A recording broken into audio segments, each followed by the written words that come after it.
If you were going to design a sci-fi universe, what would you do? Well, producer J. Michael Straczynski came up with a novel idea. He set up a special interest forum on the National Cable Bulletin Board called Genie. Well, he was contacted by 6,000 sci-fi fans, and the result? Well, next week's television event called Babylon 5.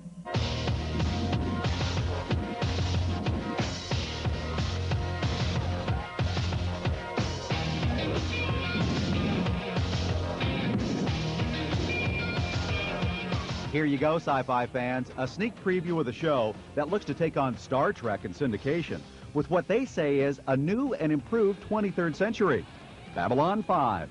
If there's any one thing we're trying to achieve with the show, it's to create a realistic future where the uniforms have pockets, where the uniforms aren't just costumes, they have a look of clothing to them. The aliens look real. We've tried to design them with a very different look in mind for the aliens. And we're using full-face prosthetics. We aren't using the funny foreheads of another series I could name. Full-head prosthetics, and they're being made in a way that is affordable, but we do a new piece every day. And if your assumption is correct, that he is the assassin, what would you suggest? An alliance between our governments. Series creator J. Michael Straczynski, whose sci-fi credits include the recent syndicated Twilight Zone, is out to build a better sci-fi universe.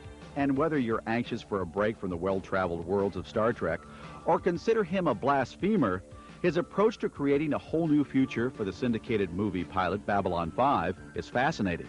There's one request that I've had a lot from the fans as I've done conventions over the years, is we want non-humanoid aliens that don't have 2 arms, 2 legs, and a head. And we're going to deliver to them non-humanoid aliens. All right. And we're going to ask the next question about having an environment with aliens and humans in it. Because logically, they aren't all going to breathe oxygen.